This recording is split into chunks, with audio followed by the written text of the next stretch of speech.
Good morning, friends. Welcome back. I'm Catherine. Today, I am going to make a shirt dress. It's summertime and I'm just kind of feeling the easy breezy shirt dress kind of vibes. I have to work with this beautiful blue chambray. It's pretty lightweight, pretty sheer. So we're definitely going to line it.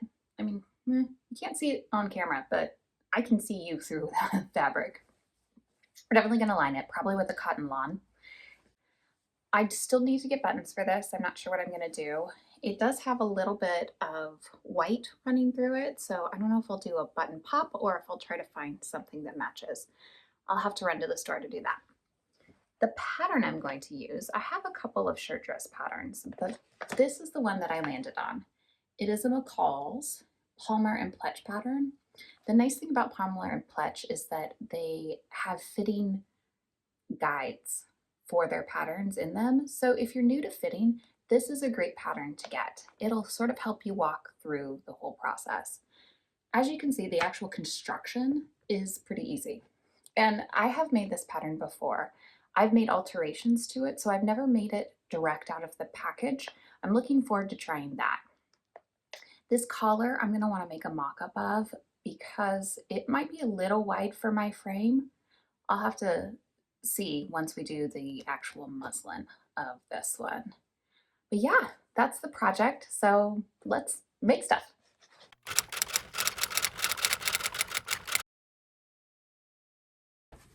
I've opened the pattern and got everything out, all the pieces that I'll need. Last time when I made this, I made it sleeveless and I didn't use the collar that's provided or the center front. So it didn't have this fold over. It was a straight placket all the way down. And I created the placket and I created the collar. I'll insert a picture here so you can see what I'm talking about. Great dress. I love it. Fits beautifully. Today, we're going to do the short sleeve version, and I may take these up just a little bit for my proportions. And then we're going to do the longest length on the skirt that it has to offer. I'm pretty petite. I am only 5 foot. And this comes down to just above my ankles, which is rather surprising. Actually, I thought this was gonna be a lot longer and I was gonna save some yardage. I won't, but that's okay. If you do this though, do keep that in mind that this is actually a shorter skirt than it currently appears. It's probably gonna be more of a midi length on average height and above. I have my front bodice piece that still needs to be cut out and my facing piece. Because I didn't use these last time, I need to do a mock-up of them. And when we're talking about the fitting lines, as you can see, this pattern is marked with multiple lines. And in the instructions, it gives you what these lines relate to. So I'll do a full bust adjustment because I always need to do a full bust adjustment on these.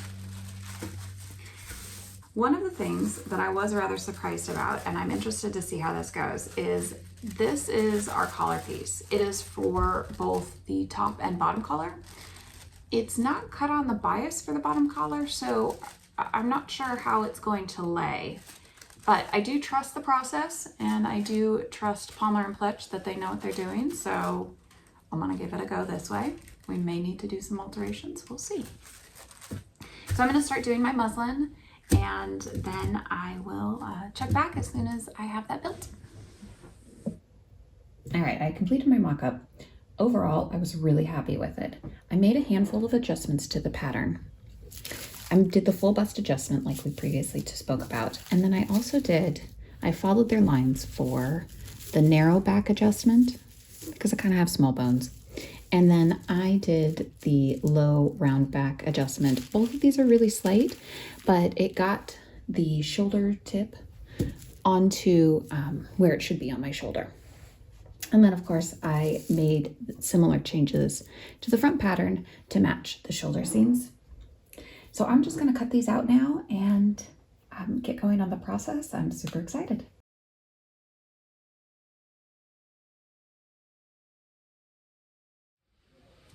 Okay, So last night I got all of my pieces cut out in my fashion fabric, and the pieces that needed interfacing, I cut that out in the silk organza. I like silk organza anytime I'm using a natural fiber in a really light weight. It adds just the right amount of stiffness and it launders just fine. Regarding the lining though, I am waffling. I'm going back and forth. I thought that I had in my stash a blue of some kind that was either a cotton lawn or a cotton voile. I don't, unfortunately. I've got a white, and I'm not sure that I want to do the white. It'll be fine, but I'm not internally committed to it yet.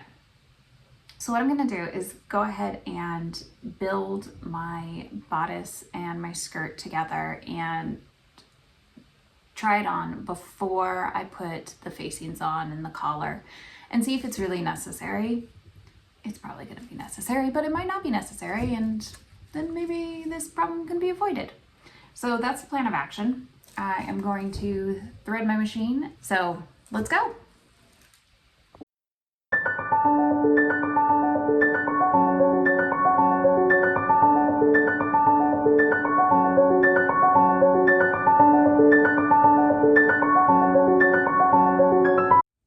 Bodice is coming together. No sleeves yet. I ended up doing French seams on the inside in case it isn't lined. If it is lined, then it's just a lovely little detail. Now we're going to start moving on to the collar. I've stayed stitched the edge of the neckline as per the instructions, and let me show you how I attach my organza interfacing to my undercollar. So this is one of my collar pieces. You should have cut two if you're doing this pattern. I've cut this one bit of organza to match up. Now we need to get them to attach one another. If you had a fusible interfacing, you would just iron it on, but obviously you can't attach it this way. So you'll take your needle and a length of thread, and you're going to do zigzag stitches all the way down. The color of the thread doesn't really matter. I just have white that's been pre-threaded. And so I'm just going to do just some big zigzag stitches to hold it in place.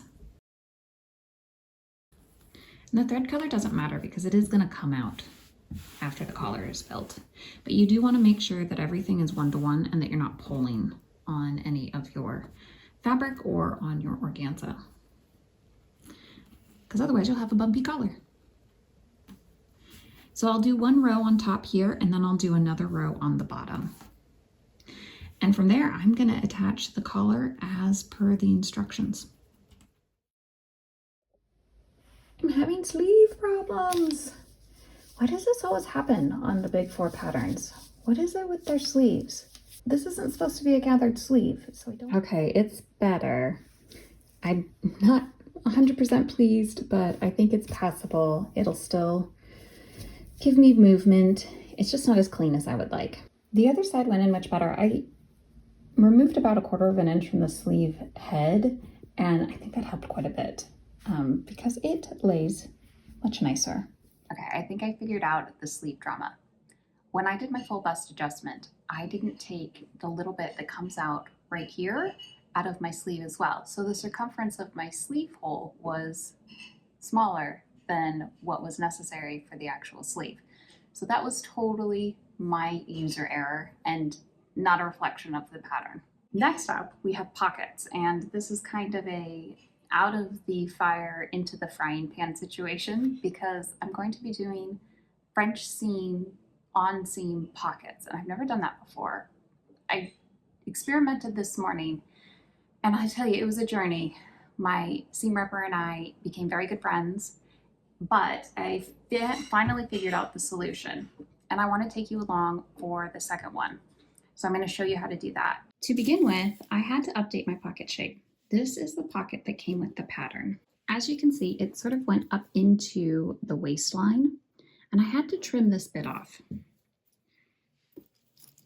in order to get it to fold out. So this is what I've adjusted my pocket shape to be. I had to cut off a little bit here and a little bit down here in order for the pocket to reverse so many times. because you have to sew it closed and then you have to sew it closed again after you've pulled it through. It'll make sense when I actually do it. But because I lost this stabilization in the waist, I decided to add a waist tether to the top. And it was just a little bit of scrap fabric that I had, and I made a little tether. That way my pocket stays stabilized. I really like the feature of catching your pocket in the waistband because it keeps your pocket from like flipping about. And I don't like a flippy pocket. So once you've made your adjustments to your pocket, you're gonna wanna mark on your front seam. If you can see right here, I've marked all along here, which is my pocket opening. This is gonna be where I sew to begin with. So I'm gonna grab my front piece, and this is gonna be my front pocket, and lay my front pocket on top of my front piece with right sides together. Now I'm gonna take it to the machine and I'm gonna sew the little box that I outlined before of my pocket opening. Now that it's sewn, we are gonna actually cut it down.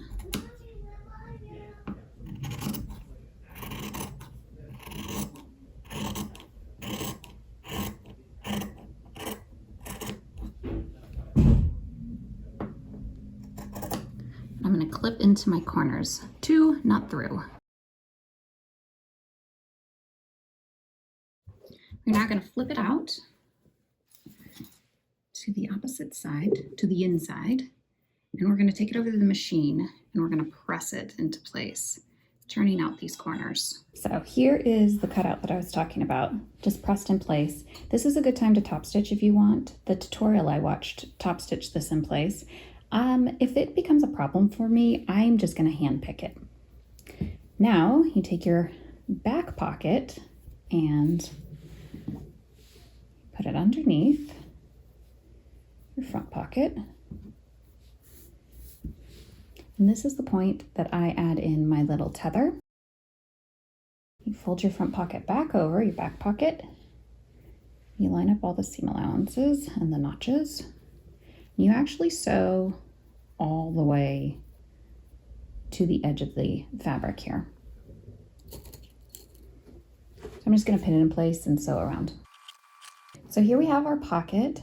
1/4 of an inch seam allowance has been sewn around. I'm going to trim it down just a wee bit so that none of it shows through when we do our flip over. We're now going to turn it inside out.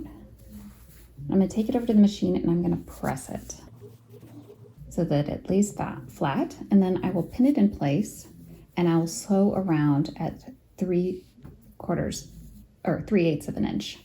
And here's our little tether.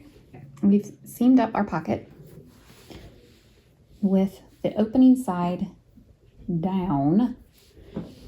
We are going to lay our back piece just on top of it.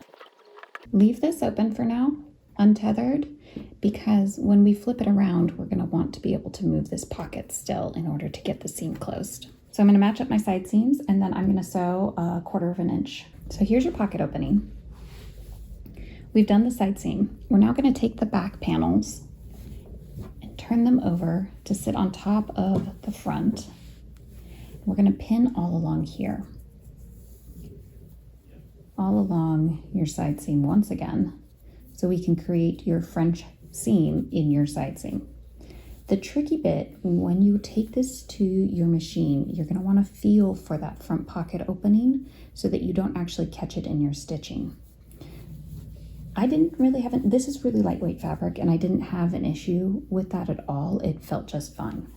Now, you're going to also want to make sure that your pocket bag is towards the front when you're actually creating your seam. So it should be clean on the side here, and you're going to seam all along here from top to hem.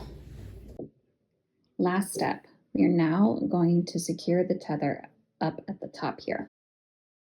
You do want to make sure that your pocket is sitting 1-to-1 with your skirt front, because otherwise your pocket will pull. You could give it a little ease if you are concerned about it at all. That doesn't hurt. It'll still tether it to the front. You don't want to give it too much ease, otherwise your tether will be a big bulky. All right, so I pinned it in place. I'm just gonna sew it. So that's the pockets finished. I will link the tutorial that I followed down below. Now we'll move on to connecting the bodice to the skirt. I tried her on. She definitely needs a lining. You can see all of my undergarments. So I'm not gonna show you for decency's sake, but I went to the store and I did find some blue cotton voile. There wasn't a large color selection, so this is kind of what I got. I did put it underneath the actual garment, and you can't really tell, it doesn't change the color. However, to avoid this really peeking through, I decided that I would use it as a true lining. So I've cut out the area that the facing would go on both the upper bodice front and then the skirt front. I have also trimmed off 1.5 inches from the hem, because that way it won't poke through on the bottom either. I'm going to do each hem individually and then tether them together with a thread tether. We're gonna keep the theme of the French seams going. So I'm gonna sew up the lining. I'm not doing sleeves for the lining pieces. I'm just gonna do the bodice and the skirt. Everything else can be unlined. This is all for decency's sake, so it's okay to have that bit unlined. Yeah, so I'm gonna get these going underway, and then I'm gonna pop on my facings and we'll do the buttons and the hems. So I guess cue the sewing montage.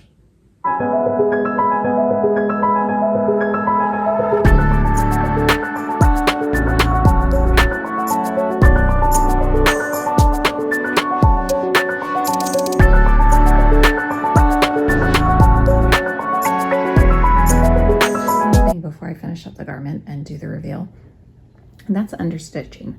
The pattern doesn't talk about understitching at all, but it really does help give you a nice clean finish. So this is my collar and this is my undercollar. I have understitched all along the back side of my undercollar. Let's see if it'll focus. All along the back side of my undercollar, catching the seam allowance as I'm sewing this. And I've done it all along my front placket. So this is the external of the garment. On the inside, I go up to the break point and then all the way down. And then on the opposite side, I start again just after the break point. I leave a little gap for the turnover, and then I sew along up to the collar point. And that really helps control my seam allowance and give me a nice crisp collar and placket. I mean, as crisp as you can get in such a lightweight fabric. And it'll help it last longer with that crispness. So I recommend understitching. I really like it. You can also hand pick your understitching. It doesn't actually have to just be machine stitched. Anyway, big fan of understitching, understitch. Trying to decide on buttons.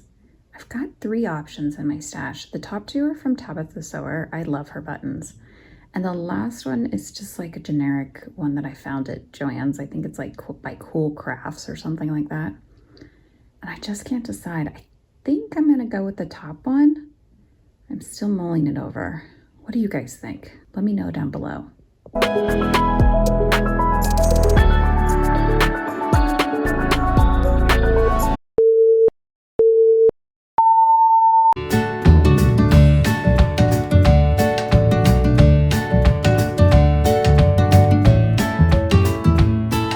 So that's the completed dress.